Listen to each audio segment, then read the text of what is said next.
John and I were recently had an opportunity to get acquainted. We had a chance to meet over some breakfast in town, and found his background fascinating. His experience is immense when it comes to understanding the I'll call it the exiting market, or the market of business owners trying to exit out of their own businesses. John has personal experience, having sold a company himself. And I believe you're from the Milwaukee area. And we also have had a chance to share as another networking group in town, and know quite a few of the same people in town as well. So it was a real pleasure to really get to know John better. And with that, I'm going to turn everything over to you, John, to take it from there and help us understand succession planning, which is a great topic because that kind of covers everybody. Well, you know what they say, 100 out of 100 business owners will leave their business one way or another. That's right. Whether it's through the previously mentioned path of dying in your chair or some other intentional way. But I just really appreciate the opportunity to meet you all and to have a chance to have a conversation about this. Everyone in my firm is extremely passionate about what we do, and the opportunity to share it with other professionals is always something we look forward to. So thanks a lot for having me, first of all. I hope to do what Mark just said and share with you guys some insights about true succession and exit planning, what it takes to raise the statistics of success around that, there's a lot of room to do that. The statistics around exit are really tragic in general, but certainly in America. So anyway, my firm is called WealthPoint. We're a small boutique firm, about 35 of us, headquarters here in Phoenix and offices in downtown Denver, LA, San Diego. And we're growing as fast as we can find the right people. So keep that in mind as you learn about what we do and how we go about it. And if you know anybody you think would be a great partner who's started and built and monetized businesses, let me know. But it's called WealthPoint, and it's kind of a misnomer because we do one thing with a laser focus, and that is succession and exit planning and execution through to fruition. We don't sell any products. We don't manage money. We just do one thing for a fee, and that's what we do. So I will hopefully get my technology working well here. And John, I wanted to point out also that we thought best if you have questions, if you want to just enter them in the chat, and then we'll take a couple of stopping points along the way to kind of answer any of those questions as we get a pause in the action, so to speak. Yeah, I don't know what's going on, but my slides are not advancing. Oh, they are on my end, but the shared screen isn't advancing. I don't understand that. What always when you it is frozen there, John. Yeah. Hold on. I'm going to stop sharing for a second and try to resolve this because there's something very weird going on. All right.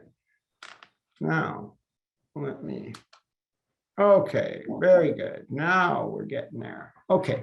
Nope, we're not. oh, wait a minute. My mistake. I will share again. Other than you got a good view of you. Oh, do you? Okay, well, we're okay. Now screen share. Let's try this again. All right. More better? Much more better. Okay, great. Wealthbound was officially founded back in 2010 by basically a frustrated previous business owner who has a really similar background to mine and all the other partners on the firm, who wanted to help business owners get things right with their business around exit, and got really frustrated with the way the financial services industry was built around that, and decided to do a better mousetrap, another version of the American dream. So his name's Tim Young. He's our managing partner. he got this process started 14 years ago. And in the last 14 years, we've served over 150 family groups around succession. And in so doing, we've honed a process and some proprietary tools and a model to help owners make excellent decisions around exit. And we've evolved that and perfected it as time has gone on. I kind of describe us as the farmers insurance guys of succession planning. We know a thing or two because we've seen a thing or two working with that many family groups. About 60% of our transitions we've crafted and executed have been generational transfers, which are the most challenging. And we've done multitudes of tax-free redemptions to transfers to management, other kinds of family buyouts, third-party sales, recapitalizations. We did 6 ESOPs in the last 12 months, and we're agnostic as to the exit path that gets owners the outcomes that they want. But my background is I'm basically one of my clients. I'm a serial entrepreneur, electrical engineer by schooling, grew up in Wisconsin, went to college in Madison for 5 years, got an electrical and computer engineering degree, got out, got my dream job, worked for the man for about 18 months, made a bunch of dough, had a good time, life was good, but I also figured out I wasn't going to get where I was trying to go working for somebody else. So I quit and started a company, an electronics company with a friend of mine who figured out about the same thing about the same time, a friend from college. And we started an electronics company, built that up for about 15 years into several related companies, developed a new market of about 5 billion with some technology we developed, and we couldn't bootstrap ourselves into capturing the market we'd created. So we were looking for capital to move as quickly as we needed to accomplish that. We checked out all our options. We looked at IPO. It was bad emotion in our industry at the time. We didn't think it was reliable. We looked at venture capital. They wanted way too much control and didn't know anything about our business, and so on and so forth. And we ended up in a controlled auction and sold to Rockwell Avionics and Communications in a controlled auction against General Electric and Westinghouse. And then we built the company for 2 years with Rockwell and their capital and their tech and their business acumen.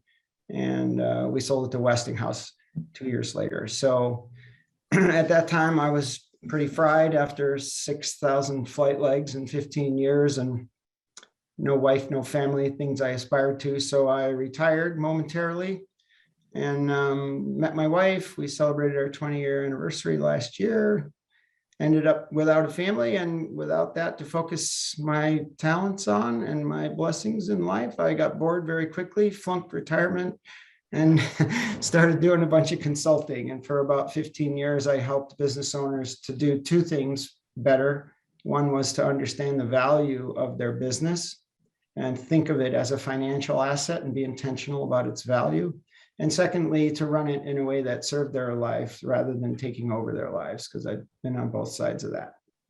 And that was fun, interesting, educational, some more fun than others, some more satisfying than others. Anyway, at that point, I decided I needed to do more for business owners than that. And so I got licensed for securities and risk and started a financial services practice working with business owners to really help them get that business, that largest financial asset on their balance sheet, back onto their balance sheet for real, and do the things they needed to do to raise the probability of that happening. I was doing that and enjoying it, and ran into some complications with the business model that the company I was doing it through, Northwestern Mutual, a great company, very conservative though. They wouldn't let me do things I needed to do to serve my clients better. And so I was getting kind of frustrated. And then I met WealthPoint, and that was the end of that, because WealthPoint was doing what I was trying to do for 10 more years with tools and process and a back office that's full of savants that are mind-boggling. And it was just a match made in heaven. So I joined WealthPoint and have to pinch myself pretty much every day to make sure it's real. We have a lot of fun doing what we do. So we've served about 150 entrepreneurial family groups, lots of business value there. And our big push in life is to help owners get it right in the end, because there are so many reasons. One is just on a very large scale. I mean, if you know the numbers, there are 6 million privately held businesses in this country, 4 million owned by boomers, 3 million of them say they're getting out in the next 5 years. Depending on the monetization of those businesses, that's between 10 and 30 trillion in monetization. And the statistics around that monetization are absolutely tragic. More than half the potential is left on the table, earned and never realized.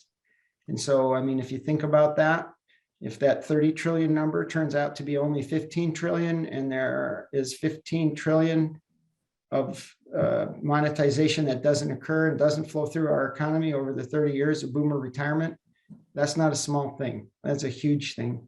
And you can take it right back to the ground if you want. I mean, the impact the businesses have on their communities by giving back, on their vendors and their businesses, their clients, their employees and their families. I mean, at every level you look at it, it's just a tragedy when somebody puts decades of their lives into building something significant and then achieves and realizes a small fraction of what it could have been at the end.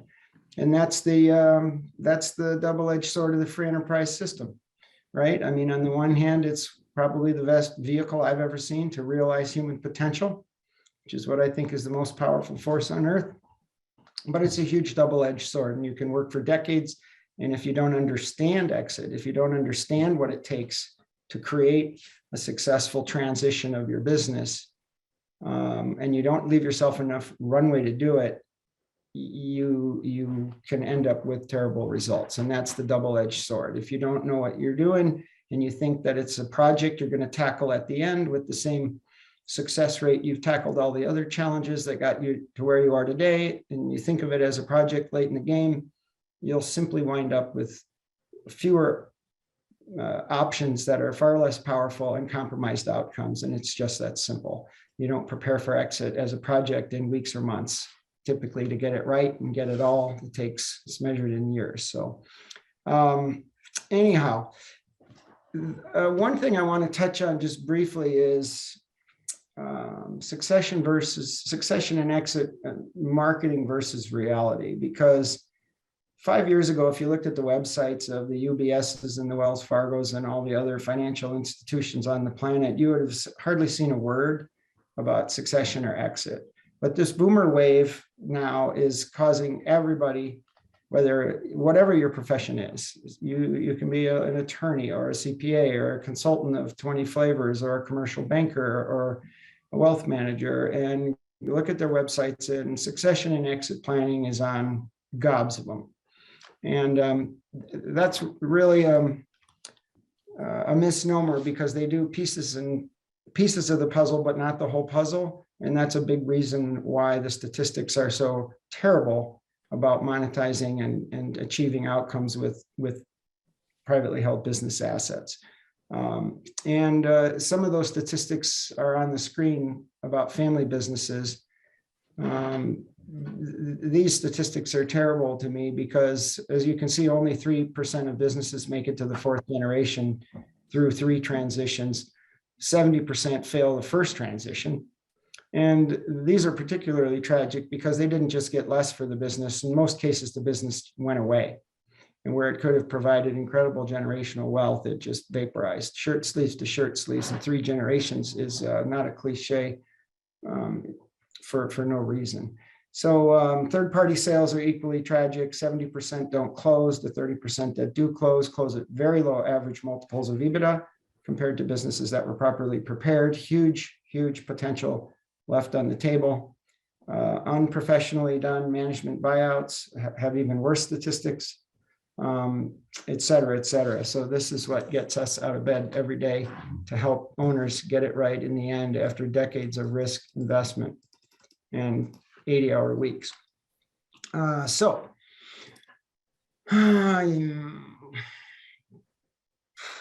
Okay, so why succession planning? We are totally driven by owner outcomes. that is our focus. We want to create better outcomes for owners around exit, and that those outcomes, to unearth and clarify those, is a beginning part of our process, and then they become the drivers for everything we do.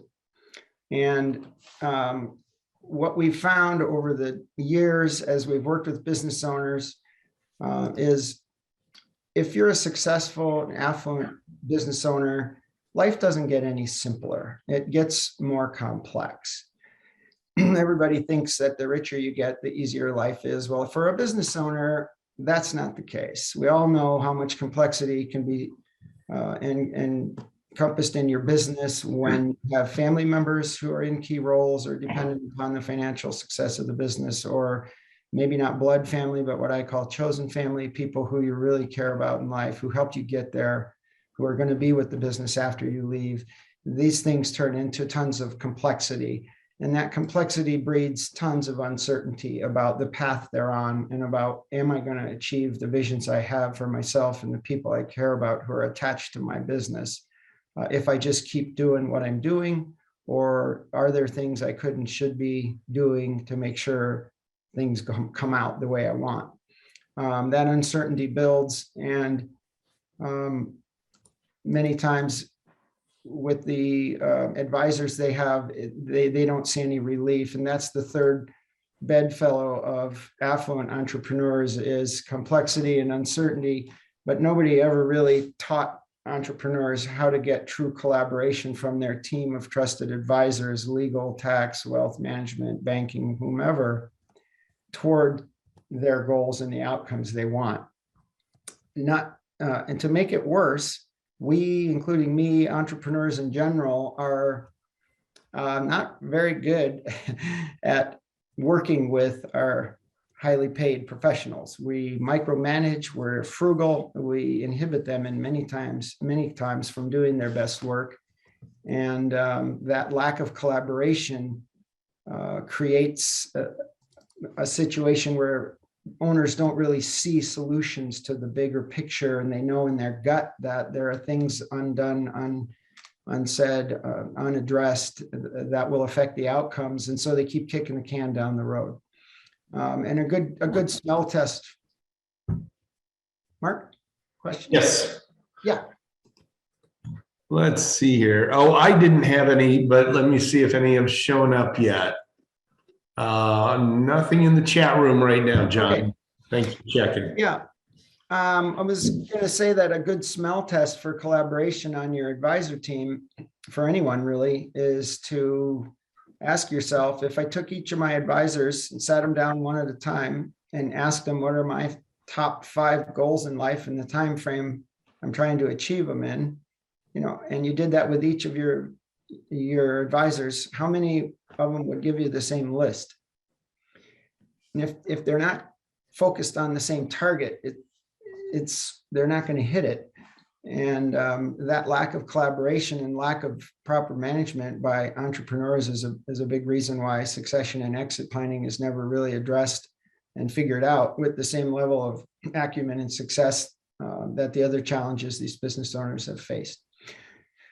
So over the years in the reps, we've devised a really unique process, and we do all the heavy lifting, and it eliminates the start, stop cycle that's so typical in the financial services industry and that often inhibits quantifiable results.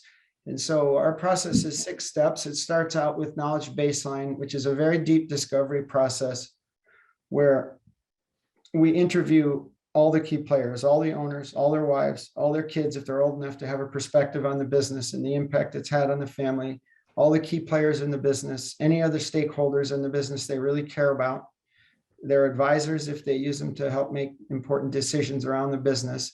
And we get all those puzzle pieces on the table as an objective, confidential, third-party peer. And the one thing that makes what we do unique, that's absolutely foundational to success, is we include not only the operational and the financial things about the business, but the relational issues. It's all the people stuff and the relationship stuff that drives behavior change and decision-making. And if you don't unearth those things about the impacts on the people that the owners really care about, then they will eventually come up and derail the process big time. So we all think it's about the money, and it is about the money, but money's not top on the list. We make decisions based on the impact those decisions have on the people we love. And if you don't unearth that stuff and you don't understand those impacts on those people who will be affected by their exit decisions, it's really hard to craft effective solutions that they will actually take action on and follow through with. And since we're driven by outcomes, not process, it's those outcomes that we need to get at. So our knowledge baseline is a very deep discovery process with a bunch of deliverables. One is we value the business, so we know what it's worth today. We put into our modeling all of the past financials of the business so that we can understand the trajectory that the business is on. We work very hard with the owners through a process we've developed to help them get true clarity in their gut about what they want going forward: lifestyle, legacy, and philanthropy. What do they want to do? How much cash is it going to take for them to live the life they want to live? What do they need upon exit to be whole and achieve their goals? And we also learn about them as people and work with them for a few months to figure out if we have the right kind of relationship where we can work on hard things together and get things done, because we're going to mess with their business more than likely if they continue to work with us and improve it to achieve the outcomes they want. And that takes a certain kind of open, honest, transparent relationship. And if they're know-it-alls and they're not teachable, they don't care about others, we're just not going to get there, and we know it. So we vet each other from a relationship perspective to know whether or not we can be successful working together. And when we've clarified those goals and the trajectory of their business, we can overlay those things and they can see those outcomes for the first time usually, and really understand, if I keep doing what I'm doing, am I going to get there? Am I going to get the outcomes I want? And if they are, they get really comfortable, and the return on that investment is enormous because they know they're on track. Many times, though, they're not. Entrepreneurs, as we all know, have very inflated ideas of what their businesses are worth, unless they've gone through the process of having professional valuations done. And many times, once they see the true value of their business and the trajectory that it's on, and we unearth the relational, operational, and financial issues that through due diligence would be devaluing things for transferable value of the business, they get a very different picture many times, and there's work to be done. And that's step 2 is our decision dialogue. The dotted line represents the path they're on. The solid line going up represents where we could take them if they have the runway to do it, the time to do it, and help them make the improvements, relational, operational, and financial, to their businesses that are required to get it from where it is today to where it needs to be at the point in the future where they want to exit in order to achieve the outcomes they're trying to achieve. So we present that to them so they can see where they need to go if they're not headed there currently. And that process is also where we then help them understand all of their options. At that point, we have a very clear understanding of their business. I would be willing to bet that at the end of knowledge baseline, we know their business better than they knew their business, because we're objective, we're confidential, we're third party, and we let everybody know that if we don't get the real deal and the whole story, we're not going to be able to help build longevity into that business so it's successful after the transition and a great place to work forevermore. So we learn things that employees will never tell the owners. And so we gained knowledge of the scope of work that's required to take the business from where it is to where it needs to be to accomplish their objectives. And if they choose to work together with us, then we start vetting all of the different exit paths, whether it be a generational transfer or a management buyout or some version of an ESOP, minority or majority, or a recapitalization, or maybe it is a third-party strategic or financial sale. Or sometimes they just really want out of ops, and we clarify that in the first part of our work. And we can help them learn how to hire a gun and cash flow it and just stay in a visionary role on the board or something and shuffle to the mailbox in their bedroom slippers and pick up checks every month, whatever serves their outcomes. We're agnostic as to that. And it's super, super important for us that they understand all their potential paths to achieve the outcomes they want before they make any kind of decision about what to do and where to go from here. So that's a fundamental part of what we do. And it's the first part of what we consider true succession planning, is to figure out those options relative to their goals so they can make excellent decisions about what to do. We've also developed some proprietary modeling technology we call IV, instinct verification. And what we do is we can put all the financials for the business in there, balance sheet, profit and loss, et cetera, Mach 10, 40, net, and all that. We put their personal financials in there, their needs for cash flow, for lifestyle, legacy, and philanthropy, and it's all numerically integrated so that we can turn knobs on the business and watch the needles on their personal financials so they can understand what it means to them when they make a certain decision. What if I do a minority ESOP now and 3 years later I do a second tranche? What does that mean to me? Let's model that best case, worst case, et cetera. What if I do want to do that management buyout and it takes 4 years? How does that tax efficiency and cash flow look to me? And what does it mean to me getting me to my objectives? What if it takes 6 years? What if we have to pivot to a third-party sale because something goes wrong like COVID? What does that look like? Let's analyze that third-party sale, best case, worst case, after tax. What does it mean for me? What does it mean for my management, et cetera, et cetera. So we can help them with a decision-making process that gets them to instinctual clarity in their gut about what path is best for them. And we can tell when that happens. We see that light go off. So that's the first part, is to figure out ownership transfer. Who's going to own this thing next? And that affects everything else. So once we understand that, then step 3, we can take to singular story. That's where we do create total collaboration out of all their trusted advisors, because now we have a very well-defined path and we have a very specific set of metrics, the outcomes they're looking for, which are the metrics for all decision-making.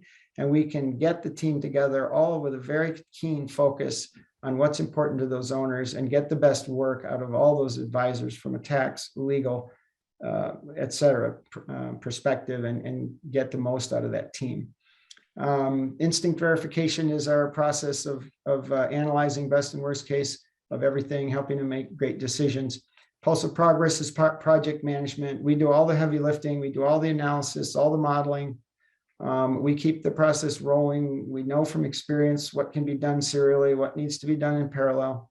And we take responsibility to keep the ball rolling straight through to fruition and help hold everybody accountable, including them and ourselves and the advisors that are involved, et cetera, et cetera. And every month they get a report where they see things marching across the page. These things are done. These things are in process. These things are coming at us. They can see that we're on track. They already know what accomplishing those things mean in the greater scope of their lives, and they keep at it. They take action. They actually follow through, which is a big thing, because we all know that a plan given to a busy entrepreneur on a piece of paper is worth about as much as a used piece of paper. So anyway, that's our process. And then our last step is story preservation. By the time we've worked with them to understand their paths and help them improve the business and achieve the outcomes they want, we know their world probably better than anybody, and they often want to keep us on board for a small monthly retainer to help them make future decisions around the business, to help the successors of the business be successful, and so on and so forth. And so that's just an ongoing engagement that most of our clients do to keep us around, because of the experience we had working together in the past and the capabilities they know we have to help business owners make good decisions. So that's our process. Took us 14 years and lots of reps, but there you have it. The key thing in this slide is when most other professionals say succession planning, they're talking about their piece of it. And a classic example is ownership. Right? We just talked about figuring out how ownership will transfer. Well, for a transition to be successful, even a third-party sale, because most of the time there'll be a holdback until financials prove out, you need to transfer a whole lot more than ownership to get it right. And you need to transfer leadership, management, culture, and relationships. All of those things have to go with the business, not with the exiting owners. And so if the transition is going to be successful, the business usually has to be as or more successful than it has been in the past, but key people want to go away. How does that work? So we need to make sure that the whole transition takes place, not just who's going to own the shares, but who's going to lead the company. Visionary stuff. Leaders and managers are different kind of people. Who provides the true leadership to guide that company through the economy, through the market, make good decisions about where to take it to continue success? Who are the management people that make it tick, that turn that crank successfully? And what is the culture of that business that allows us to attract and retain talent for the long term? Is it awesome? And does it need to be preserved through the transition, even though the people who probably created it are going away?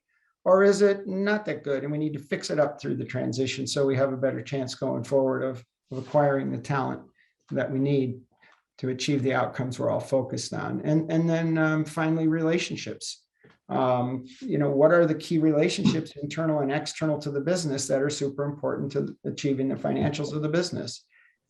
If there are external relationships, whether it be with clients or vendors or city officials, if you get a lot of government contracts or whatever, those relationships need to go with the business, not with the exiting owners. And relationships don't get transferred instantaneously. It might take a year with intentional focus to transfer a relationship successfully from an owner founder to a second gen owner who they may have only met a time or two in the past and don't have that history with. So once the ownership transfer is figured out, the rest of our engagement is focused on these other items to transition those to ensure the future success of the business and the success of the transition and the succession.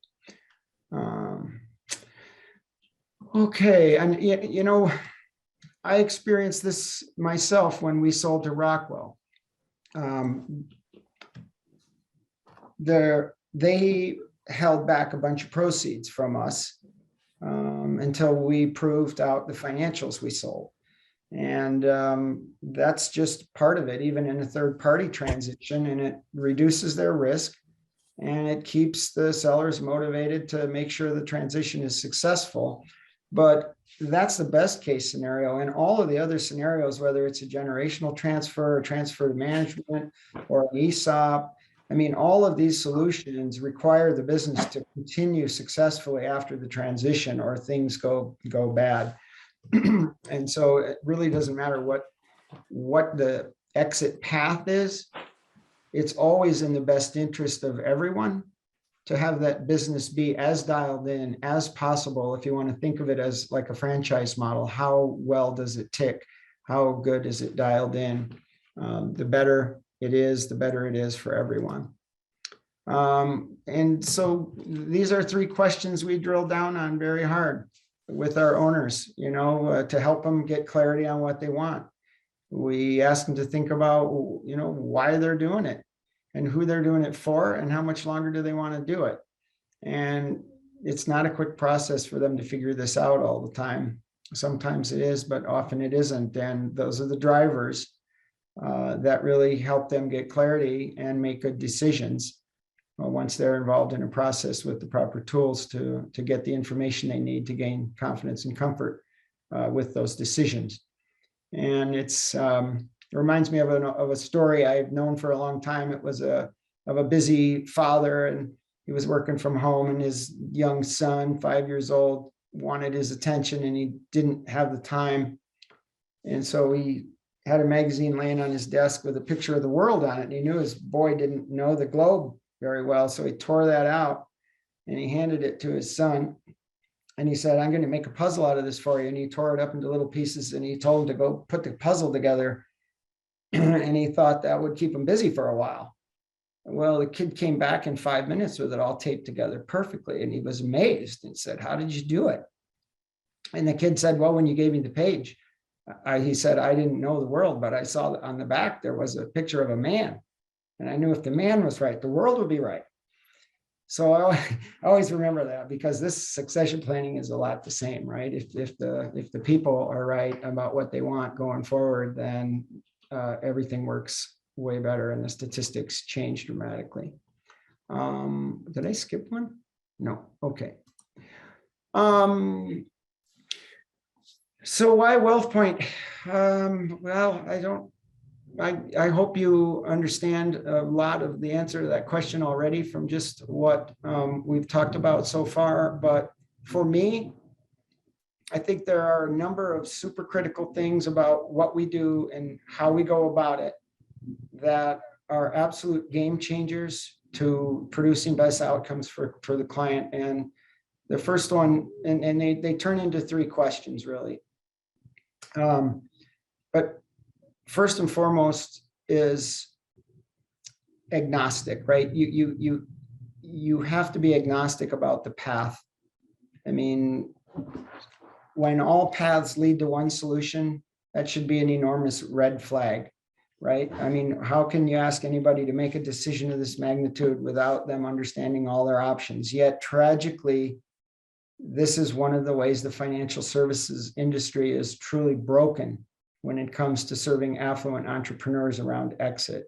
Is a well-meaning advisor hears them talk about the light at the end of the tunnel or whatever the verbiage is.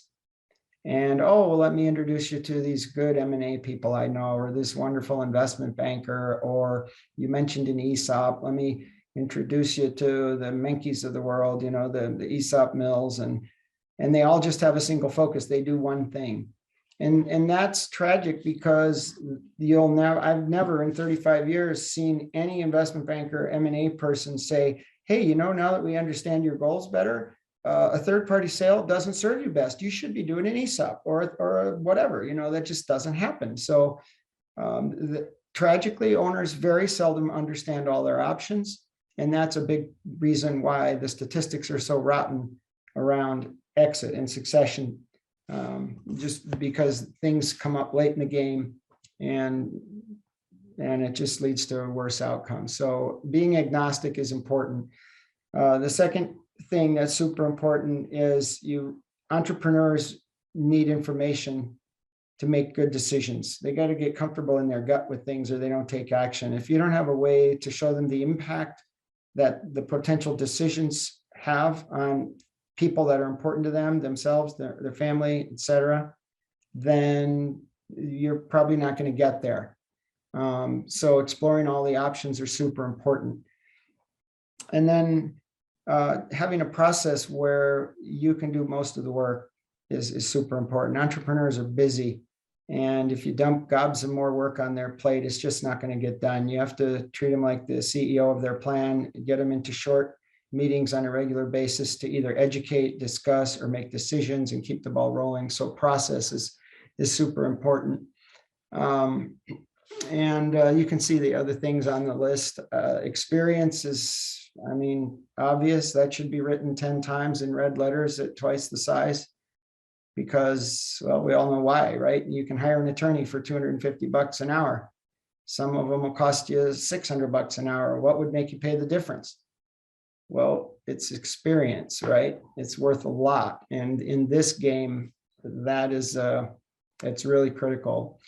So anyhow, it really boils down to three questions in my mind. If I was trying to find a partner to help me get my exit right, the first thing I would ask is, are they an objective third party without any conflicts of interest? That's huge, right? Because we're talking about big money, and if there are conflicts, you can't ignore those. Secondly is, will they help me explore all my options, right? Or would they guide me down one path without the knowledge and understanding of other possibilities? That's a huge red flag. And then the third one is all about experience, right? How many succession plans have you actually crafted and implemented through to fruition? That's probably the biggest one right there. And I really don't know of any other firm that I've ever been exposed to in the country that does what we do. I truly think we've raised the state of the art in succession planning to a very high level. And basically because we've been beating our head on the wall for 14 years, getting it wrong, getting it right, fixing up our process. And then the last thing that's super important, I think, is the people who deliver the process. We tried to build this business early on with people that just had an awesome business resume, but never owned a business, and it did not work. They didn't understand the client. It just fell apart. And so all of the partners in our firm, whether it's Joe, Jeff, Peter, Tim, me, Frank, we're all serial entrepreneurs. We've all started and monetized businesses multiple times. We truly do understand our clients, because in our hearts, we're them. And we really want to help them get it right. At the end, after all their work and all their investment and all their commitment. It's experience. I guess that's the most of it. And then here's the team we have. Tim Young is the managing partner. He's an amazing guy. I describe him as the Yoda of succession planning in America. He's an amazing guy. Michael Kenneth, young but experienced beyond his years. He's been involved in every single one of the 150 plans we've crafted and delivered. He's our director of solutions. Mike Olson's a partner on the risk management side of the business, and Peter Maturko, he's a highly decorated executive comp and ERISA attorney guy who worked on Wall Street for 25 years for Fortune 100 companies and private companies of equal size, doing very, very high levels of executive comp and things related to succession for large companies. And he got tired of the rat race and moved to Denver and works with us now. Frank, same, monetized 4 businesses he built. Joe built and sold family business, and then went into turnaround management. And now he's with us. We all have very similar backgrounds. And then there's some of the operating team in the background there. But that's WealthPoint. That's what we do. We love doing it. It's what gets us out of bed every day. And our metrics are working with companies of around 5 million of EBITDA and up. That's kind of a guideline. We go down to 3, 4 sometimes if the situation is right and so forth, and it's a good fit with the people, but that's our metric. We also do have an internal investment bank.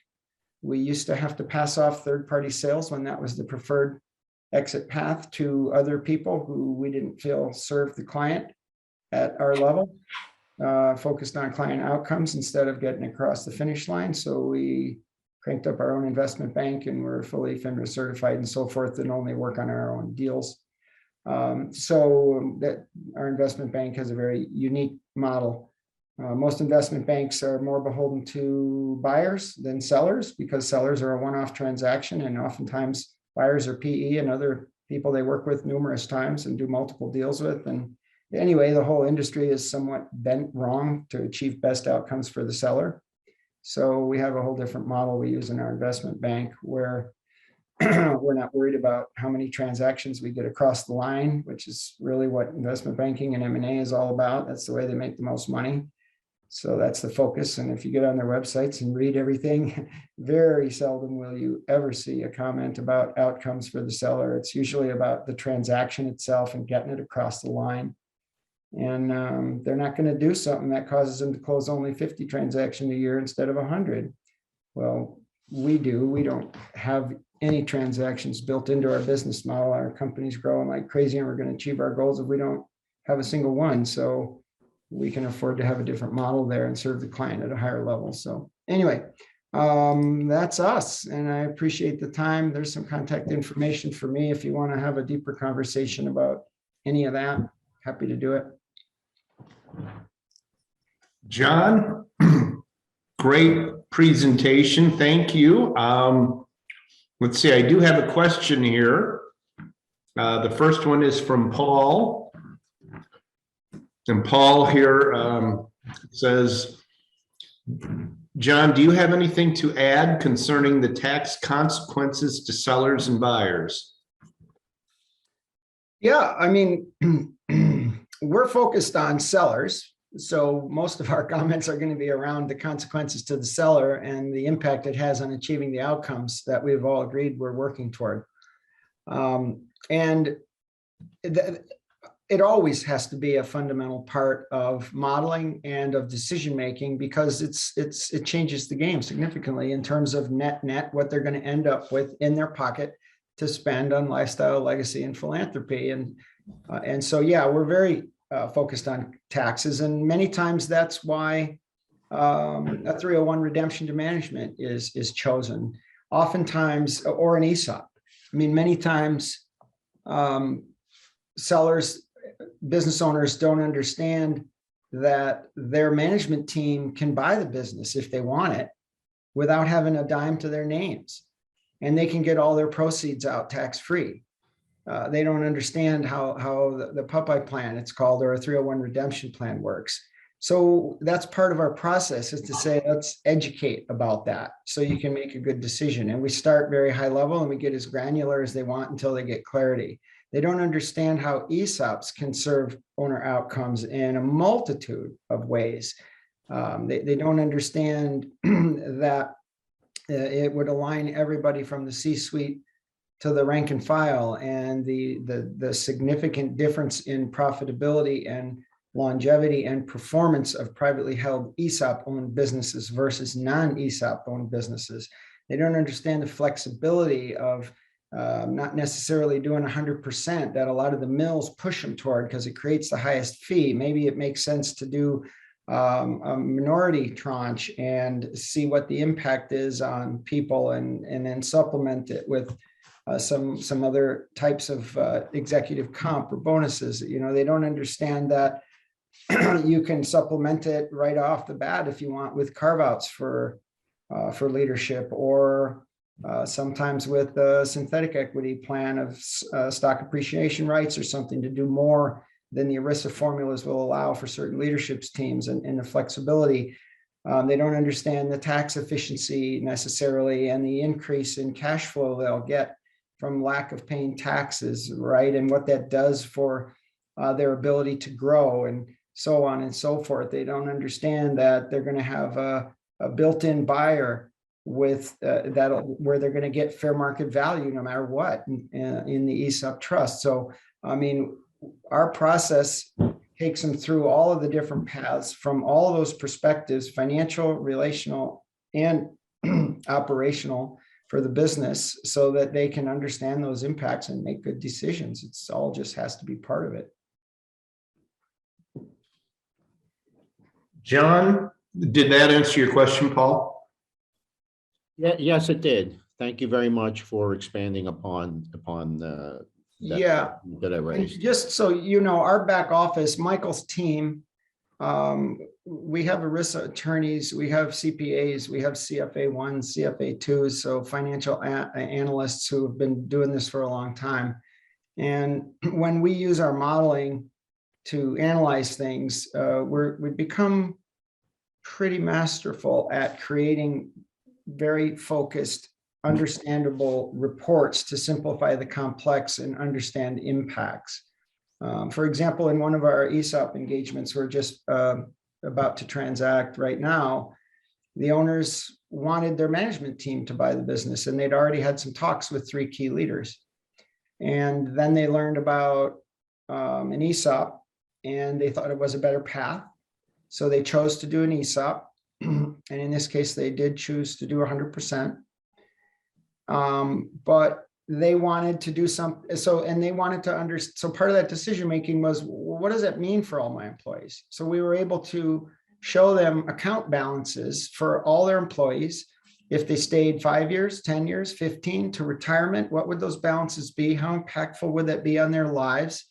How much would it motivate them to act more like owners and create some longevity in the company and keep people in key roles for the long term, et cetera, et cetera. And then those 3 people they wanted to do more for, because they'd had talks with them about owning it. We talked about executive carve out versus non-equity, and they didn't know. So we sat down with those 3 executives and we said, hey, you guys want equity? And most people who haven't had it say, yeah, oh yeah, I want to own. I'd love to be an owner of this place. And then we take them through the plus and the minus of that and say, well, okay, how do you feel about having your house on the line for the bank debt? and if the company doesn't do well because of COVID too, or whatever the next thing might be, they come and take your house. Are you comfortable with that? Or would you rather have some sort of synthetic equity like a stock appreciation rights plan where you get the upside of the value increase you create, but you don't have the risk? And they all said, no, we don't want the risk. We'd just rather do some sort of equity plan. So we incorporated that into the overall plan, integrated it with the ESOP, which affects the valuation in the ESOP transaction a little bit, but that's what they wanted to do. And so we were able to model all that stuff for them. And they also, in making the 100% decision, they wanted to know, okay, how much more cash flow is going to be available to us because of tax savings if we do a 40% or 60% or 100%. And so we were able to take their projections from the past and say, look, you made $10 million and you paid $4 million in tax. And if you do 100%, you'll have $4 million a year more cash flow to grow the business and do what you want to do without leverage and so forth. And it scales, based on pro rata ESOP ownership. So we were able to show them the tax consequences and so on and so forth. And it's just all part of making good decisions, is answering all those questions in ways that resonate with them to make a good decision.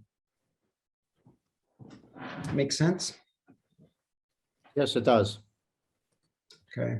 Really, what we've done is a fundamental part of what we've created is just turned everything into a decision-making process that entrepreneurs resonate with, instead of some transactional thing and with a rosy outcome. I mean, that's not real life, certainly not around exit if you've ever been through a due diligence process. And we often do that with our clients as well, is take them through a mock due diligence as if they're going to go through a third-party sale. And that's part of how we show them the operational and financial things that are huge devaluers to the business and get them to think about what it takes to get rid of those things and incorporate it into the operations of the business going forward. So at some point in the future, it's the transferable value of it is much closer, if not exactly what it's been worth to them. It sounds like with the ESOP, it takes away a lot of the, there's always a certain amount of friction between a buyer and a seller. And if you have the ESOP and the employees are going to have a continuing role in the company, hopefully, it may probably comes out to the best result in a lot of cases, as opposed to selling the company to private equity, because private equity is out in the marketplace for those size companies a lot more than they were 10, 15 years ago. Oh man, last year I went through it in a company I worked for. Yeah, no, you're right. We do very little private equity, honestly, because not that we're unfamiliar with it or anything. We're not. It's just that is very seldom the chosen path by the sellers, because once they figure out the impact private equity will have on the key players, usually who are people they care about, who've been with them for a long time, they don't like that, right? I mean, if they say, oh, well, my culture is going to go away, half the management is going to go away because it's redundant, and they're just going to take what I built and all of its legacy, and they're going to throw it on a platform, increase the multiple, financially engineer it to something greater and dump it in 5 years or whatever, and then take that money and do it all over again, and they see their company and their legacy just getting dumped into this PE platform to be financially engineered without regard to the impact it has on those people. And most of the time that does not resonate well with them or us. So, I mean, if it's the last resort to get an owner what they need and they're good with it, okay, but most of the time that does not happen. Interesting comment. Maybe along those lines, John, I had a question here in terms of valuations of businesses. We're seeing, we're entering a time where, inflation is increasing rapidly. We're over 7% annually now. We've had at least some talk of interest rates. We're starting to see them moving up, and I'm sure they're going to only move probably in that direction for quite a while now. And, we've seen home prices and other assets moving up quickly. What are owners finding in terms of their valuations? Have we seen similar trends in the market for baby boomers? On the other hand, there's a lot more baby boomers and their time is starting to get short. So there's a lot of businesses on the market. Yeah, the waves through society that have followed the boomers through life are far from over. This monetizing their businesses wave is going to be enormous. And I think we have seen a marked increase in succession and exit planning interest by boomers since COVID. I believe it was the mortality of COVID that was like a 2x4 to the forehead for these business owners, where they saw a friend or had an acquaintance or whatever, where something happened because of COVID and they had to get out of their business and it wasn't prepared and they got a pittance for it compared to what they thought it was worth. And it wakes them up and they go, yikes, I better pay a little attention here or that could happen to me. And as we all know, owners are type A's that don't let go of their businesses very well. I mean, just look at the numbers, 57 million boomers.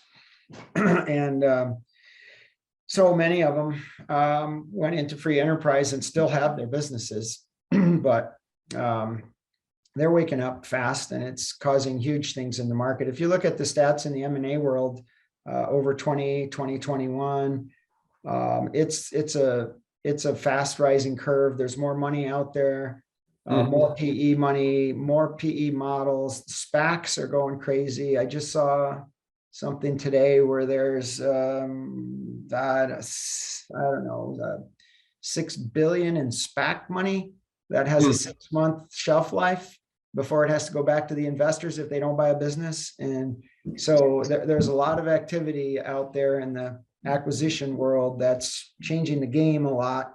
And it's a lot of it motivated by the volume and of the boomer market. And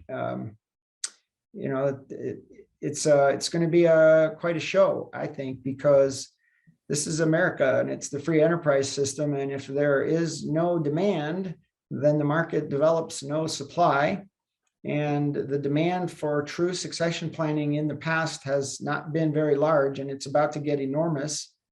And the supply will quickly become exceeded. And I think all of the large companies out there, whether they be the UBSs of the world and the big institutions or large RIAs and wealth managers that have sent droves of their best people through exit planning certification courses with EPI and BEI and NAVX and Pinnacle Group and all the other ones, that activity has gone through the roof in the last 5 years. And I think they're all figuring out very quickly. I know they are because I attend events with them and have a lot of conversations. They're figuring out that those courses are wonderful to learn about what true succession planning is, but you do not get the skills to deliver it. It is experiential learning only. There's no book, there's no college course, there's no certification course where you're going to pop out a week later and have the skills. And when it's reps that it takes to get it right, and a rep takes a year or two, there's no way to get there fast. So I think it's going to be a crazy world out there as this wave of the boomers accelerates and the market gets tapped out. And anyway, we'll see how that goes. Yeah, no, that's interesting. As I mentioned, I've got two boomers right now who have been and are now very anxious to wrap up their situations. And fortunately, at least the long wait from 7, 8, 9 years ago, at least, has been worth it. It looks like to where they are now. Yeah. Yep. And I think the next wave is going to be a fun one too. I mean, there are 57 million boomers, 83 million millennials. Wow. And millennials get a bad rap for all the negative things that they've come to be known for, being conservative and won't leave the home and all that stuff. But if you really study that group of people, they are entrepreneurial, and that'll be the next wave. And they're different from the boomers. because they don't have any wealth yet. Boomers are Right. old, and they own 60% of the wealth in this country at the moment. Right. As those businesses transition and that next generation of business owners takes over, and there are a lot more of them than the past, I mean, it's going to be crazy to watch the millennials become affluent and see what happens in this country around that group of people. That's a good point. And let alone all their technology and their comfort in using tech and, leveraging that knowledge and that, that wealth as they acquire it. Yeah. Well, anything I can do for anybody that's on the call to help, let me know. Any impact I can have on business owners to help them get it right around exit. That's what gets me out of bed every day. So I'm happy to do anything I can.